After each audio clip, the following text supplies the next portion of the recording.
Ya, tidak loyo, tidak apa, jadi kita belajar harus semangat. Oke ya. Sebelum kita lanjut ke pelajaran, malah kita berdoa dan Bapak ingin siapa yang ingin memimpin doa ke depan? Ya, silakan lanjut.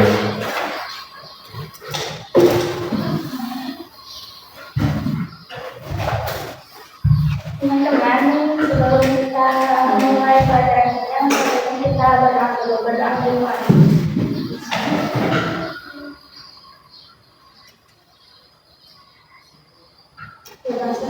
Ya, terima kasih ya kepada teman kalian Sipa yang telah memimpin doa, karena semua pelajaran atau semua kegiatan harus dimulai dengan berdoa supaya kita ada dalam lindungan Allah Subhanahu wa Ta'ala ya.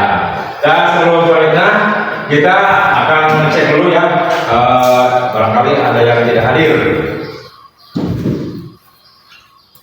Pak Alika ada?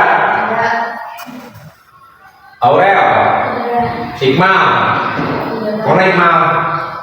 Oh sakit ya, sakit. Ali, Sipa, Warga, Anida, Yakra, ya sudah ya.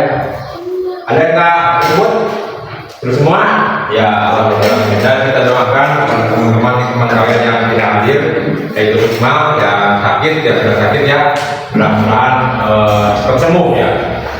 Dan kita lanjutkan, sebelum kita ke materi, kita menyanyikan lagu wajib dulu ya. Nah, silakan kemudian. Berdiri.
Sebelum belajar kita merupakan rasa nasional kita ya, jadi kita itu harus menyanyikan lagu-lagu nasional atau lagu wajib supaya rasa nasional kita tetap tumbuh ya di kita semua. Dan kita lanjut, kita persiapan dulu ya, siapkan dulu tulisnya ya, duduknya yang betul untuk kita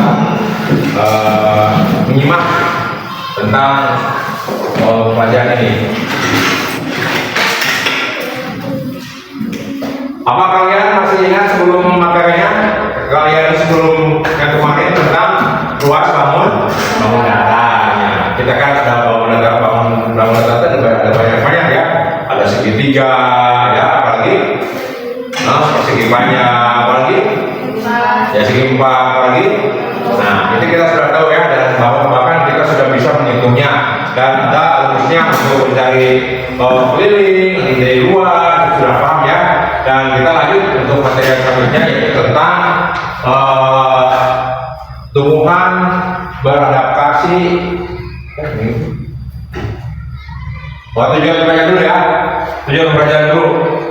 Nah, jadi kita ini untuk supaya kita tahu bahwa kita mengikuti temuan jenis, supaya kita itu dapat yang pertama yaitu dengan mengamati PowerPoint, kalian mampu mengenali cara tumbuhan melindungi di lingkungannya dengan benar dan mandiri. Dan yang kedua, dengan melakukan observasi di lingkungan sekitar, kalian dapat menyimpulkan cara tumbuhan melindungi diri di lingkungannya dengan benar. Jadi kita observasi bagaimana sih apa yang dimaksud dengan hidrofit, aerofit dan lain-lain. Nanti kita akan bahas. Dan dengan tema diskusi bersama, kalian dapat menyajikan laporan tentang cara tumbuhan melindungi diri di lingkungannya dengan benar. Nanti kita akan berdiskusi, ya, bagaimana cara pemecahannya, hasil dari hasil observasi. Ya, misalkan kita itu apa yang misalkan kita tahu bahwa kita ada tumbuhan hidrofitnya. Seperti apa hidrofit itu? Nah, nanti kita akan observasi langsung ke lingkungannya. Dan ada dengan membaca teks. Nah, ini untuk bahasa Indonesia ya. Dengan membaca teks, bacaan ditayangkan dalam PowerPoint. Nah, kalau ada para siswa, kalian dapat menganalisis teks bacaan menggunakan aspek apa, di mana, kapan, dan bagaimana dengan benar. Untuk itu kalian yang pertama dulu yaitu tentang tentang apa itu namanya tumbuhan melindungi. Ya, dulu. Nah, tapi sebelum ke materi kita sendiri dulu ya. Coba berdiri. 1 kali lebar, 2 kali lebar, 3 kali lebar, 4 kali lebar. Terima kasih ya, kalian sudah mengikuti speaking. Dan selanjutnya kita akan menanyakan film pelajaran, yaitu tentang adaptasi tumbuhan dengan lingkungannya. Ya, kita akan simak videonya. Ya. Ya. Kita simak ya. Ini bahan pelajaran yang akan kita bahas.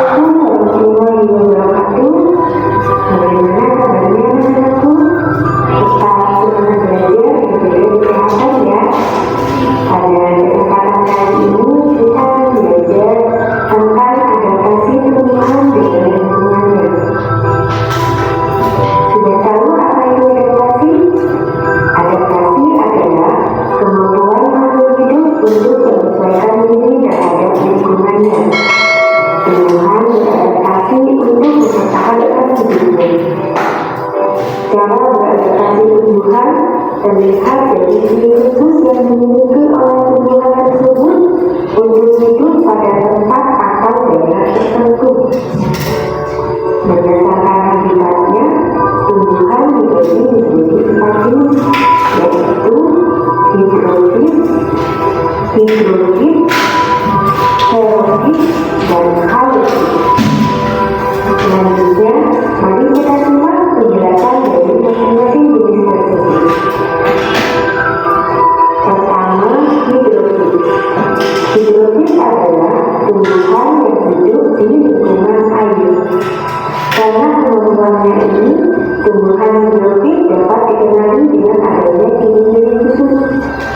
Adapun ciri khusus tumbuhan hidrofit antara lain mengapung di permukaan air, memiliki daun yang lebar dan tipis untuk mempercepat penguapan, memiliki rongga udara dalam batang atau tangkai daun agar dapat mengapung, dan memiliki akar yang berada di dalam air. Contoh tumbuhan hidrofit antara lain teratai, eceng gondok, diamond, dan aku. Kedua, hidrofit. Hidrofit adalah tumbuhan yang hidup di daerah lembab. Tumbuhan hidrofit banyak kita jumpai pada hutan hujan tropis dan lembab. Adapun ciri khusus yang dimiliki tumbuhan hidrofit antara lain mempunyai bentuk daun yang tipis dan lebar untuk mempercepat penguapan. Tubuhnya terdiri atas bagian-bagian akar, batang, dan daun. Batangnya pada umumnya tidak tampak karena terdapat di dalam tanah, dan daunnya yang muda umumnya membesar atau menggunung. Contoh tumbuhan hidrofit antara lain tanaman paku, paku handuisa, dan tumbuh.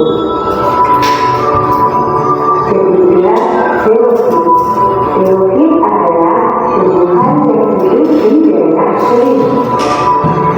Tumbuhan xerophyt dapat bertahan hidup pada lingkungan dengan cuaca panas atau kering yang memiliki kadar air sedikit. Berdasarkan proses adaptasi tersebut, tumbuhan xerophyt memiliki ciri khusus sebagai berikut. Mempunyai daun yang permukaannya dilapisi lilin yang berfungsi untuk mencegah penguapan air. Daunnya berbentuk duri yang berfungsi untuk mengurangi penguapan air. Memiliki akar yang sangat panjang yang berfungsi untuk mencari sumber air yang dalam, dan memiliki jaringan skom batang yang berfungsi menyimpan cadangan air. Contoh tumbuhan xerophyt antara lain kaktus, lidah buaya, dan pohon kurma. Keempat, halofit. Halofit adalah tumbuhan yang hidup di lingkungan berkadar air tinggi. Adapun ciri khusus dari tumbuhan halofit antara lain memiliki daun yang kaku dan tebal, memiliki permukaan daun yang kecil untuk mengurangi penguapan, terdapat sel-sel pada bagian dalam daun untuk mengeluarkan kelebihan garam, dan memiliki akar napas. Contoh tumbuhan halofit adalah pohon bakau atau yang dikenal dengan mangrove. Anak-anakku, demikianlah pelajaran kita tentang adaptasi tumbuhan dengan lingkungannya. Terima kasih atas perhatiannya, dan sampai jumpa di video pembelajaran selanjutnya. Wassalamualaikum warahmatullahi wabarakatuh.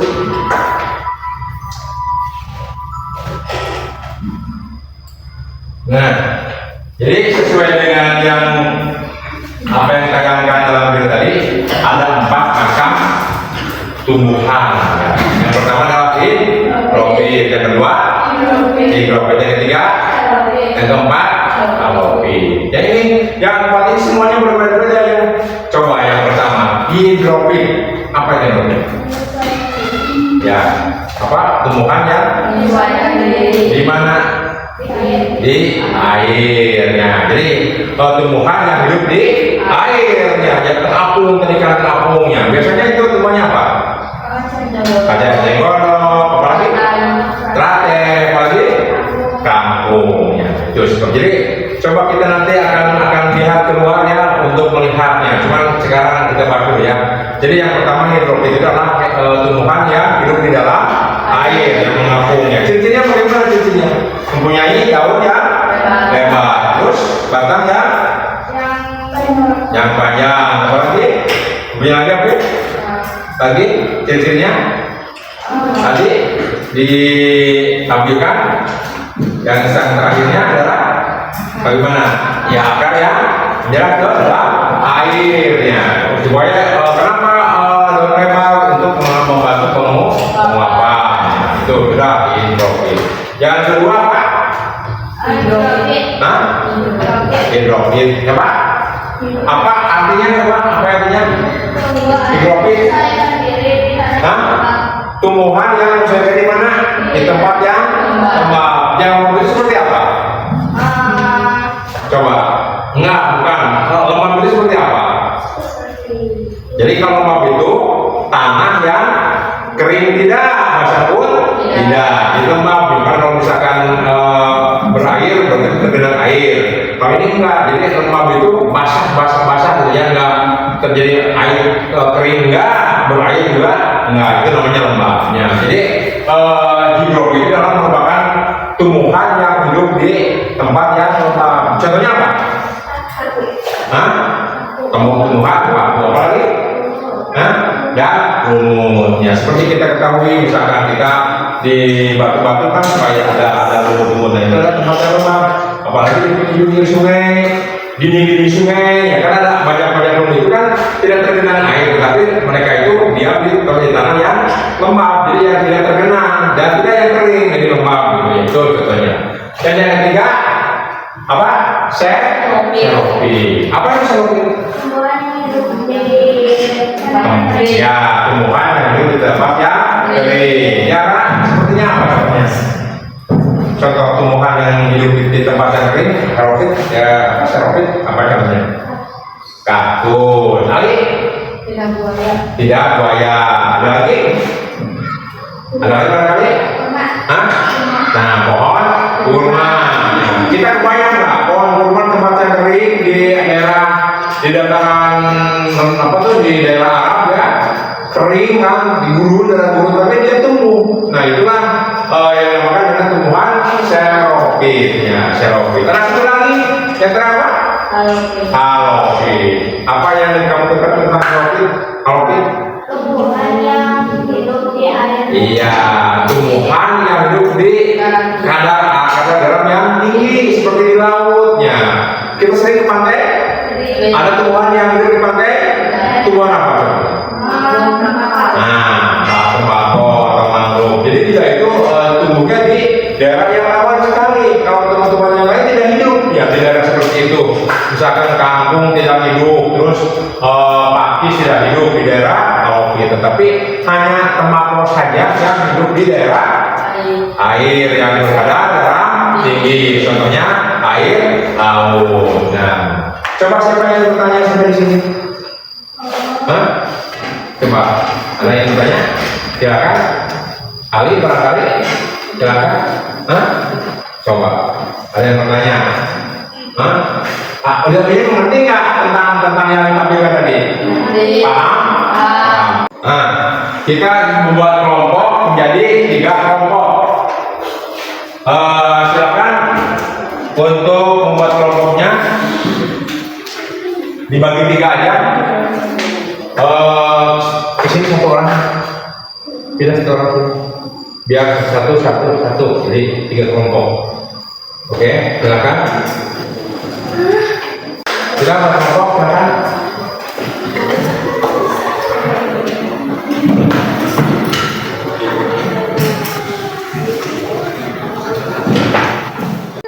Nah ini kelompok ini ya, kayaknya juga kelompok ini dan ini kelompok itu ya. Sekarang buka ya, dibuka yang pertama Pak. Nah nanti kita ya akan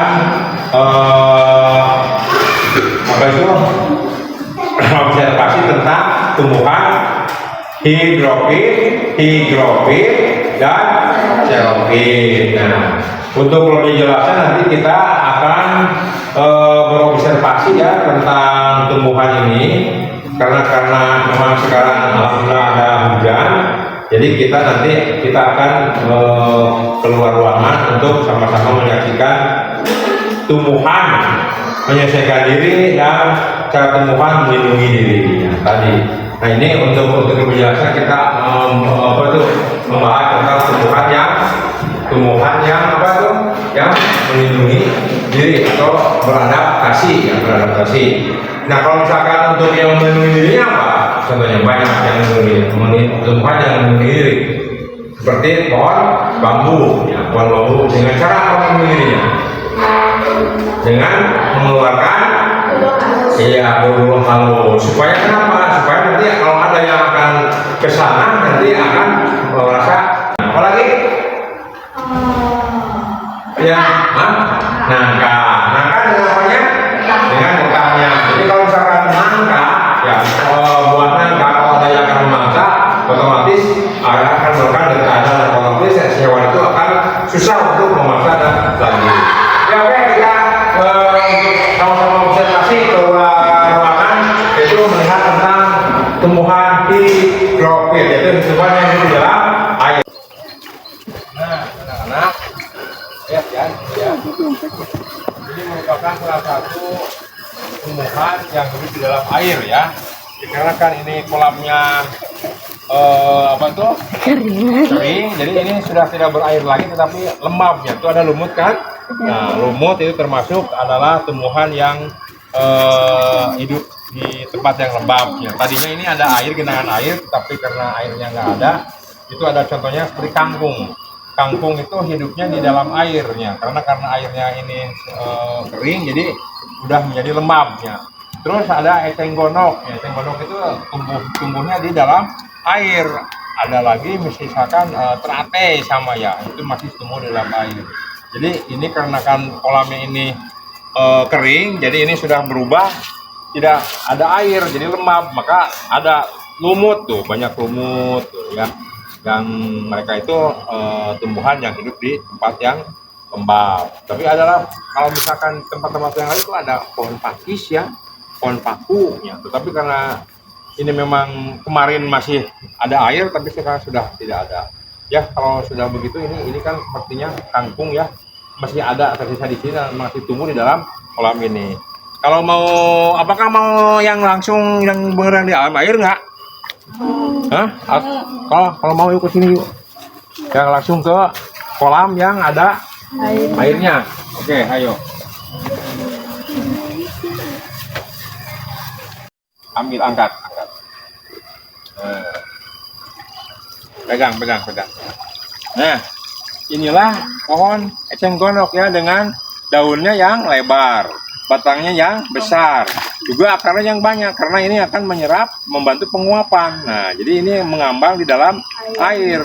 Bagaimana misalkan kalau ini tumbuhan ini disimpan di darat, mati nggak? Mati. Pasti mati, karena dia itu tidak layak hidup di darat, melainkan layaknya hidup di dalam air. Jadi eceng gondok ini merupakan salah satu contoh tumbuhan yang termasuk tumbuhan apa?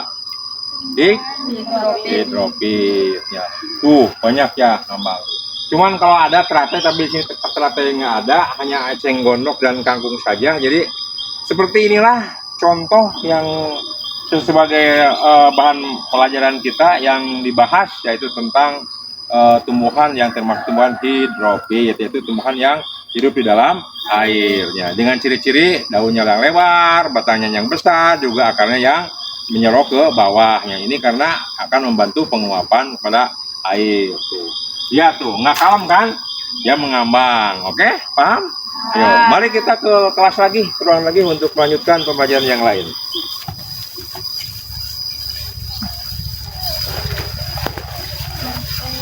Apa yang dinamakan dengan tumbuhan hidrofil itu betul-betul kita tahu bahwa tumbuhan itu adalah tumbuh di dalam air alias mengembang ya, tidak kalem, karena membuat ciri-ciri daunnya lebar, batangnya besar, dan juga akar yang panjang ke dalam air. Fungsinya untuk membantu penguapan.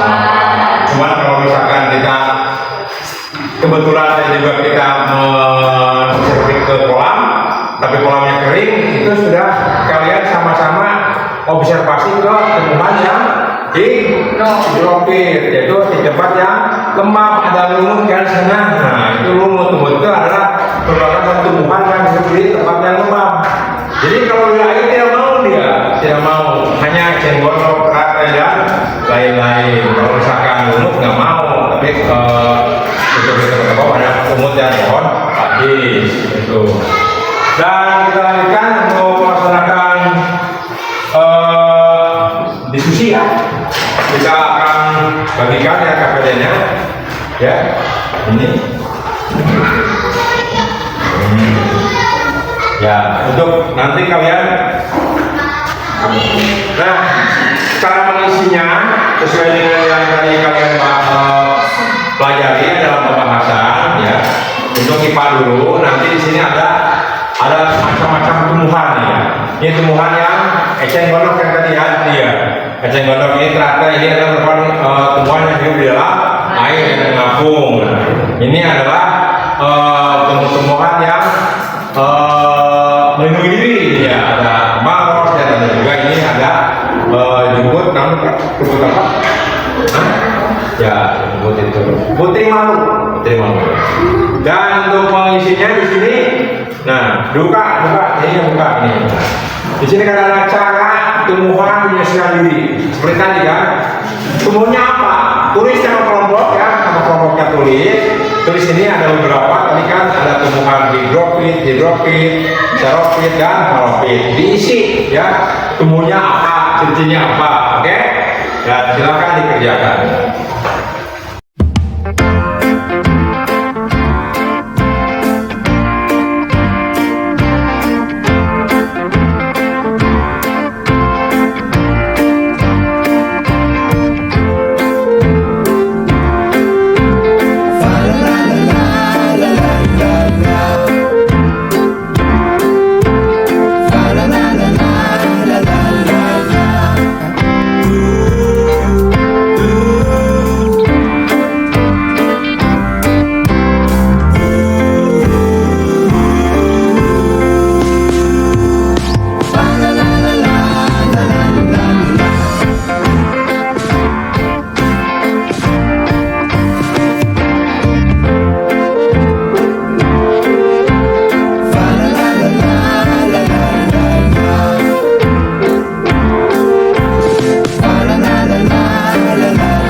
Silakan berdua mari ke depan.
Ya, silakan Pak kelompok yang lain yang ingin bertanya atau menyanggah, silakan.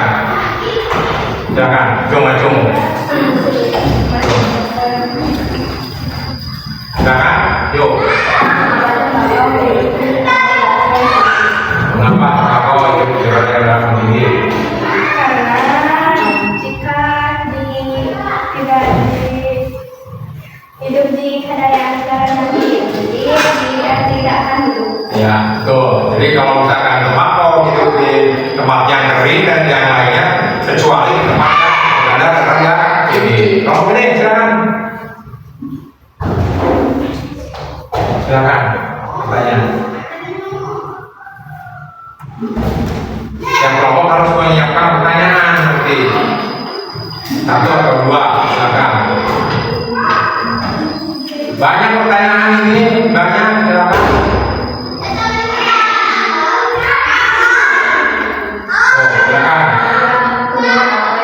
Tempat yang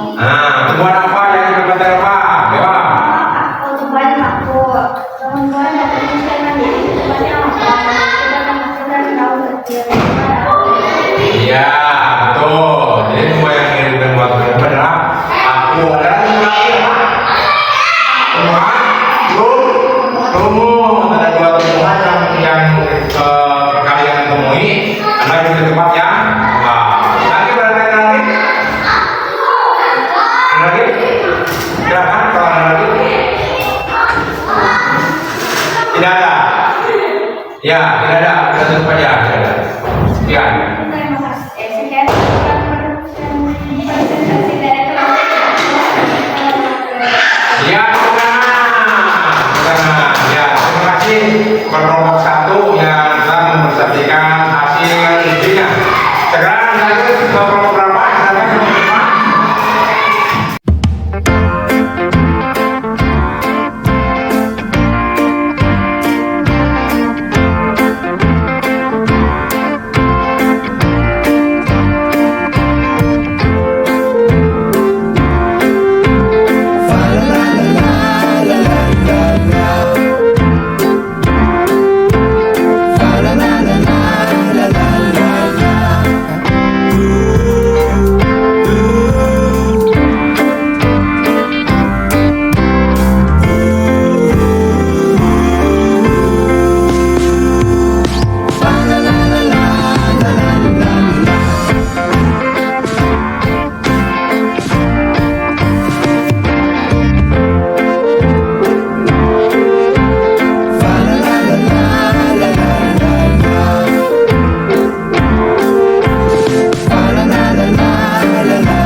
Setelah Indonesia dijajah, ya Indonesia itu melawan, berperang dengan penjajah.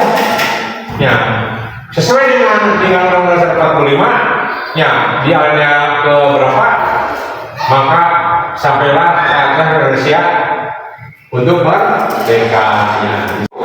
Bukan pemberian gitu, tapi hasil rumusan, hasil jerih payah bangsa Indonesia. Yang pertama, ya ada beberapa tokoh yang melaksanakan perundingan sebelum membuat naskah teks proklamasi. Yang pertama adalah Bapak Ahmad Subarjo. Nah ini Ahmad Subarjo. Terus ada Laksamana Tadasi Mehdi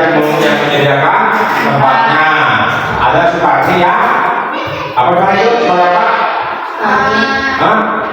Tokoh pemuda ya yang mengusulkan. Nah, yang mengusulkan. Terus Fatmawati yang membuat bendera merah putih. Dan siapa ini? Siapa ini adalah seorang yang mengetik naskah teks proklamasi. Jadi dia itu bahu-membahu.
Ya, kalau yang ingin bertanya silahkan.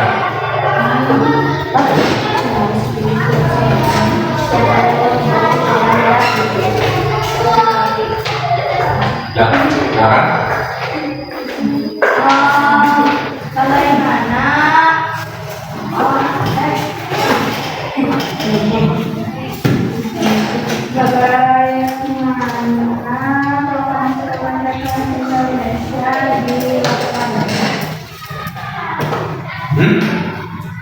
Bagaimana? Bagaimana proklamasi kemerdekaan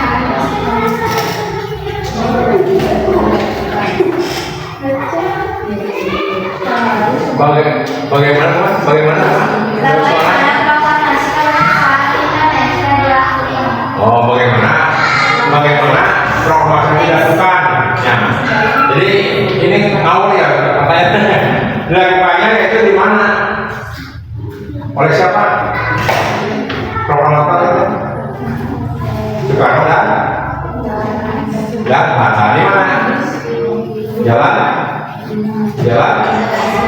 Pengajian Timur nomor.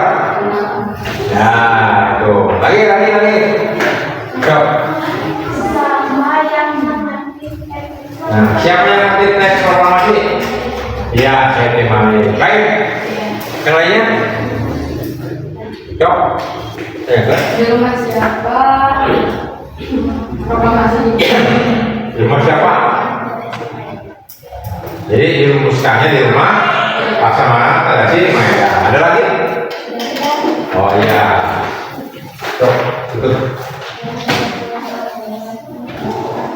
Iya, terima kasih tepuk tangan. Kelompok tiga yang sudah melakukan presentasinya.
Silakan Mawati.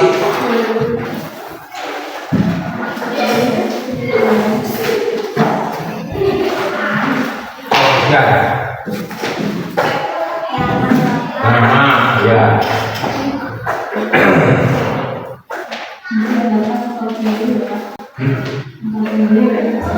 Sudah? Ya. Terima kasih ya. Kalian sudah melaksanakan evaluasi dan ingin tahu dulu.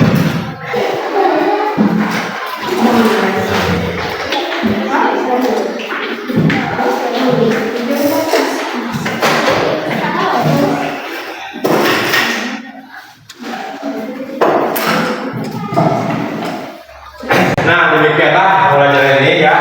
Dan besok, pertemuan besok adalah kita akan membahas tentang pelajaran bangun data. Jadi kita minggu besok pertemuan yang akan datang akan belajar tentang bangun data ya. Seperti tadi yang kemarin dan melanjutkannya. Dan terima kasih kepada kalian semua. Dan untuk pertemuan ini cukup sekian. Terima kasih dan untuk menutup dengan doa siapa? Ali, silakan.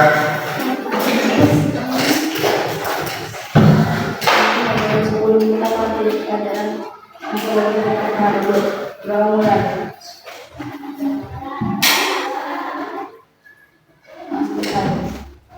terima kasih ya kepada ahli yang sudah menunjukkan, dan kita belajar ya dengan baik-baik ya supaya kita dapat hasil yang memuaskan. Dan alhamdulillah tadi Ibu Bapak sudah dilihat, alhamdulillah sudah pada baik, sudah pada semuanya, dan ada pasti ada yang kurang, tetapi itu nggak apa-apa, kita belajar lagi dan kita jangan bosan untuk belajar. Terima kasih atas perhatiannya, mohon maaf ya kalau ada kesalahan kata-kata Bapak yang kurang berkenan.